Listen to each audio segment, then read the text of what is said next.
Окей, привет. Так. Там курица была на французском. Poulet. Amma məncə orijinal reseptdə soğan yoxdur. Да. Bacım demişkən tofu. Nəsə bu toyuq əyridir. Poulet əyridir. Poulet. Le, Ha? He? le, Le. Ты просто берешь и официанта ле. Нет. Un. Le. Вот. Nəsə başqa şeylər də bişirir orada, xəbərimiz yoxdur.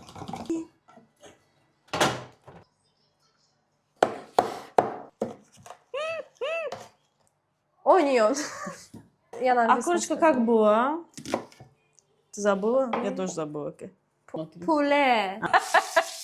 Kulemizi kızartacak.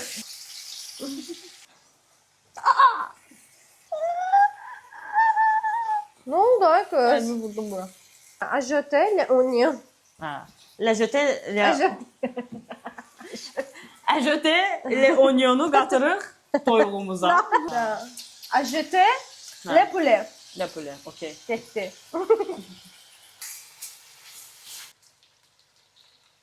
Купить qonaqlıq verəcək. Сейчас нужно говорить. Hopa! Ну, Уже Nərgiz xanımın təşəbbüsüdür. французская кухня любит сливочное масло. Bəli. Yes. Да, там yaşıl salatımız üçün. Снимай. Rukola. Roka. Rokadır, hə? Azərbaycanca elədi. İtalya yadıma düşür. Italy. Кто-то когда-то так резал. Un salati. Neyse, Trump'ın bacısı. Bəli. Ne day box, Trump nə edir? Milyoner под недвижимость. Deməli, bizə qarçitsa lazımdır. Xardal. Hardal lazım. Bir çay qaşığı. Nərgiz xanım da kofe qaşığıdır. Ona görə onu uksus. Sirke.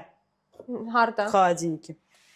Yenidən soyuducuya gedirik. Magi. Почему magi? Biraz Yaponiya mətbəxindən əlavə eləyirik bizim fransız salatına. Меценаtsız.